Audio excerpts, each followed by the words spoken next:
આપણા દેશનું દરેક લોકોને ખાવાની ઈચ્છા હોય કે ભાઈ આપણા ગામનું આપણા મલકનું ખાવા મળે. હું અત્યારે ચરોતરમાં આવ્યો છું. અત્યારે જે ખેડાની અંદર આપણું જે વાસદ ગામ છે એ લોકો રેસ્ટોરન્ટ તો ચલાવે છે, પણ હવે એક નવી વસ્તુ લઈને કે આપણી વસ્તુ દેશ વિદેશમાં ગમે ત્યારે ગમે તે સમયે ગમે તે વ્યક્તિ બનાવી શકે.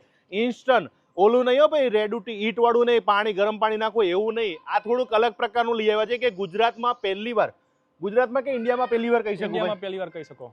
ઇન્ડિયામાં પહેલી વાર. આવું કોઈ વિચાર જ નથી કર્યું ને? કોઈ વિચાર નથી કર્યો. આપણી જે રેસ્ટોરન્ટમાં જે શાક મળતું એવો ટેસ્ટ થોડો આવે યાર. હા, એવો ટેસ્ટ તો ક્યાંય નહીં આવે. અમે આપશું એવો ટેસ્ટ. એવો ટેસ્ટ આવશે 100% આવશે ભાઈ, એવો ટેસ્ટ. અને ખરેખર પહેલા તો મેં બધું આવ્યું ચાખતો ગયો ભાઈ. મેં મારી લાઈફમાં એટલું કહી શકું કે બહુ બધા વિડીયો બનાવ્યા છે રેડી ટુ ઈટના, પણ એ આ થોડુંક હટકે છે અને ટેસ્ટ પણ જોરદાર. જે આપણે ઘરે લાઈવ બનાવીને એવી જ વસ્તુ તમને મળવાની છે. તો ભાઈ આ બધી વસ્તુ આપણે અહીંયા બને છે તો આપણે બતાવશું. આપણે બતાવીએ, ચલો આવો. સત્ય વિજયની જે પ્રોડક્ટ છે એના રચયિતા છે આ કેશુભાઈ, એમના ધર્મપત્ની મીનાબેન, જેમને રાત દિવસ મહેનત કરીને આ પ્રોડક્ટને બનાવી છે. કેશુભાઈનો તો એવો અનુભવ છે કે રાતે 1:30 વાગે ઉઠી જાય, કિચનમાં જાય, પ્રયોગો કરે, એ અમને ચખાડે.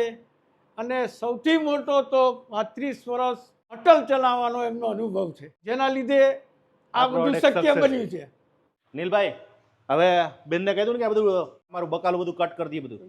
કમલેશભાઈ, જરૂર નથી બકાલાની. આપણે હું તમને ઇન્સ્ટન્ટ રેડી ટુ સેવ ટમેટા ખવડાવું. પણ આની અંદર ટામેટા તો કાપવા પડે કે નહીં? આવી ગયા, સેવ પણ આની અંદર આવી ગઈ, બધી વસ્તુ આની અંદર આવી ગઈ. કઈ કટબટ નહીં કરવાનું, કશું કરવાનું જ નહીં. કઈ કટિંગ કરવી પડે. હું તમને આ સેવ ટમેટાનું પેકેટ તોડીને બનાવીને ચખાડીશ. આમાં બધું લખેલું છે ઇંગ્લિશમાં બધા. તમારે પહેલા શું કરવાનું? આને પહેલા બાઉલમાં ખાલી કરવાનું પેકેટ. પહેલા બાઉલમાં ખાલી કરવાનું. એની અંદર ટમેટા છે, આ સેવ છે, મસાલો, બધી વસ્તુ આની અંદર આવી ગઈ. 200 મિલી પાણી નાખવાનું આમાં. 50 મિલી ઓઇલ મૂક્યું. આને વ્યવસ્થિત પાણી નાખીને આપણે મિક્સ કરી દઈએ. બરાબર છે. આપણું આ તેલ ગરમ થઈ ગયું છે. આપણે જે આ ગ્રેવી બનાવી એ આ તેલમાં નાખવાની. આની અંદર કાળું બળું બધું શું મસાલા છે? મસાલા છે, લીમડી છે, આમાં મરચું હળદર બધું નાખવાનું કે નહીં નાખવાનું? કોઈ વસ્તુ નાખવાની નહીં. બધું મીઠું બીઠું કશું જ નહીં નાખવાનું. વસ્તુ નહીં તમારે. આ જે તમે બનાવ્યું તો આમાં તમે પ્રિઝર્વેટિવ કે પછી કોઈ કેમિકલ કે કોઈ તમે કઈક તો નાખતા હશો ને? કોઈ વસ્તુ ના આવે અંદર. અમે પેકેટ પર તો પછી આ બને કેવી રીતે? એ તો મને દેશી ભાષામાં સમજાવો. ફ્રીઝ ડ્રાય ટેકનોલોજી છે આવડી. આ ટામેટા હતા, ટામેટા, સેવ બધું ફ્રીઝ ડ્રાય કરેલું છે. એટલે એને ડીપ ફ્રીઝ કરી નાખ્યું. આખું શું કર્યું? ડીપ ફ્રીઝ કરીને પછી ફ્રીઝ ડ્રાય કર્યું. એટલે એમાં મોઇસ્ચર બધું કાઢી લીધું. -40 માં બ્લાસ્ટ થાય. મોઇસ્ચર કાઢી નાખો એટલે કોઈ બગડે જ નહીં, કોઈ વસ્તુ ના થાય એમાં. આને ફ્રીજમાં રાખવાની જરૂર નહીં. કેટલા વર્ષ સુધી રહે? આ 6 મહિના સુધી સારું રહેશે. 6 મહિના સુધી કઈ ના થાય? કઈ ના થાય. બહાર રાખો તોય. હવે બીજું 200 ml પાણી નાખી દઈએ. એટલે હજુ કાચું છે? હા, આ 200 ml પાણી નાખ્યું અને હવે આને 2 મિનિટ જેવું કૂક કરવાનું. એક રસ થાય ત્યાં સુધી ગરમ કરવાનું. એટલે આપણું સેવ ટમેટાનું શાક રેડી થઈ જશે. અત્યાર સુધીમાં જેટલા પણ તમે કદાચ રેડી ટુ ઈટ વાળા પ્રોડક્ટ ખાધા હશે ને, એમાંથી આ નંબર 1 રહેશે. અને ટેસ્ટિંગમાં તો જોરદાર છે. આમની પાસે એક નહીં ઘણી બધી વેરાયટીઓ બનાવી છે. ભાઈ તમે આવું જોયું હતું? સીધું તૈયાર છો અને આ શાક તૈયાર થઈ ગયું છે. ઘરે તમે બનાવો ને સેમ એવો સ્વાદ. અને કોઈ એવું ના કે આ પડીકાની આઈટમ બનાવેલી છે. બોલો જો ભાઈ, આ પેકેટ વાળું જે ફૂડ તૈયાર થઈ ગયું છે, આની અંદર જે ખટાશ, જે આપણી બધી વસ્તુના મસાલા જે પ્રોપર જોઈએ ને સેમ તમને ટેસ્ટ. અને બીજું સારી વસ્તુ લઈ ગઈ કે તમે જે આની સેવ ટૂંકમાં કહેવાય ને કે મેલ્ટ ના થઈ. મેલ્ટ ના થાય. હા, એની ખાસિયત સેવની એ છે કે મેલ્ટ ના થાય. આ લોકોનો ટેસ્ટ ખરેખર કરવા જેવો છે. હવે બનશે વઘારેલો રોટલો. ભાઈ વઘારેલો રોટલો છે ને ભાઈ, અત્યાર સુધીમાં બહુ પેકેટ ઓછા બન્યા છે. બહુ છે જ નહીં વઘારેલા રોટલાના પેકેટ. અને હશે તો ફ્રીઝ ડ્રાયમાં હશે કે ભાઈ ખાલી ગરમ પાણી નાખવાનું. આ તો કોઈ નહીં. આ તેલ ને પાણી બંને લેવાનું. આમાં આની અંદર છે ને એક પેકેટ આવશે મસાલાનું, એ આપણે સાઈડ પર લઈ લેવાનું. અને આ રોટલો છે, લસણ ને બધું છે આમાં. જો ભાઈ ખકડશે. જો આમાં 300 ml પાણી નાખવાનું. કારણ કે એમાં રોટલો પાણી વધારે ચૂસશે. આ 300 ml પાણી નાખવાનું અને આને 2 મિનિટ જેવું ગરમ કરવાનું. 2 થી 3 મિનિટ જેવું. કમલેશભાઈ, આપણે આજે રોટલો ગરમ કરવા મૂક્યો હતો ને આપણે, બરાબર, એ રેડી થઈ ગયો છે. બરાબર છે. હવે આને આપણે ગેસ પરથી ઉતારી લઈશું નીચે. પછી આ મસાલાની પડીકી જે હતી એનો આપણે હવે વઘાર કરશું. આપણે 100 ml પાણી લેવાનું, આની ગ્રેવી બનાવવાની. જો તમારી પાસે ભાઈ ml કરવાનું કઈ ટાઈમ ના હોય તો આવા ગ્લાસ 200 ml સુધી ના આવે. આનાથી થોડોક મોટો હોય તો એ પ્રમાણે 250 ml એનાથી ઉપર ના હોય. આ 50 મિલી તેલ કઢાઈમાં નાખવાનું. બરાબર.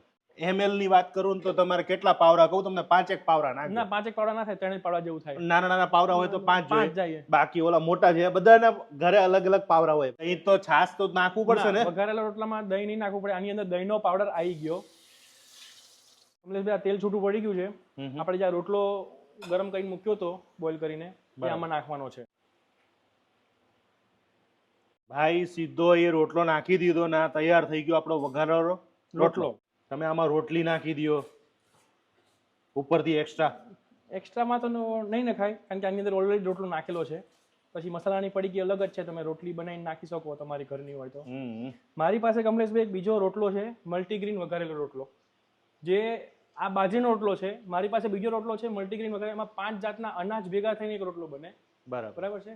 અને એમાં જુવાર, મકાઈ, બાજરી, રાગી અને ચણા એની લોટ થઈને એનો રોટલો બને. આ જે રોટલો તમે જુઓ છો ને, આ રોટલો આપણો તૈયાર થઈ ગયો છે. જો નથી આમાં દહીં નાખ્યું, નથી આમાં છાશ નાખી, નથી કોઈ મસાલા, કોઈ વસ્તુ ના આવે, ખાલી પાણી જેલ જ લેવાનું. કસ્ટમરને રોટલો પણ નહીં લેવાનો, રોટલો પણ અંદર આવી ગયો. ચાલો આપણા સબસ્ક્રાઈબરને ખવડાવીએ.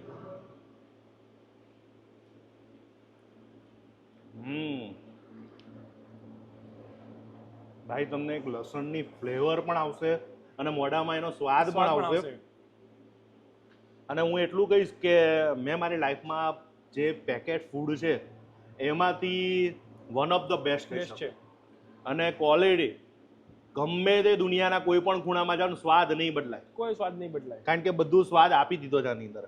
ઘણા કહેતા હોય ને કે હવા ભરી જાય ને પાણી ભરી જાય તો સ્વાદ ભરી જાય, પણ આમની 27 ગેરંટી છે, પાણી તમારું, તેલ તમારું, સ્વાદ અમારો. સ્વાદ અમારો. મંગાવજો અને ઘર બેઠા ટેસ્ટ કરજો. રિયલમાં પૈસા વસૂલવાળી પ્રોડક્ટ. આટલું વખાણ ક્યારે હું નથી કરતો, પણ આજે મારા જીભ કહે છે, ખાઈને કીધું કે ના ભાઈ આજે મજા આવી ગઈ અને દિલથી મજા આવી ગઈ. આવો વિડીયો બનાવીને મને પણ આનંદ થતો હોય કે તમને સારી વસ્તુ આજ બતાવી રહ્યો છું. આજનો વિડીયો પૂરો કરીશ, મળીશ પાછળના વિડીયો સાથે નવી મોજ સાથે. મળશું મેળે ખેડે, મળશું ગામ ગીની મળી. આમ એક રણ તેથી આ ધરતી તકતી હરિમ થશે. જય માતાજી. કાલ નવડે સુધી મળી રહ્યા તો જોવાનું ભૂલતા નહીં. આવી પ્રોડક્ટ તમારે જોતી તો ઘર બેઠા મંગાવવાનું ભૂલતા નહીં. એટલું કહીશ કે તમે રિપીટેડ ઓર્ડર કરશો. જોરદાર પ્રોડક્ટ.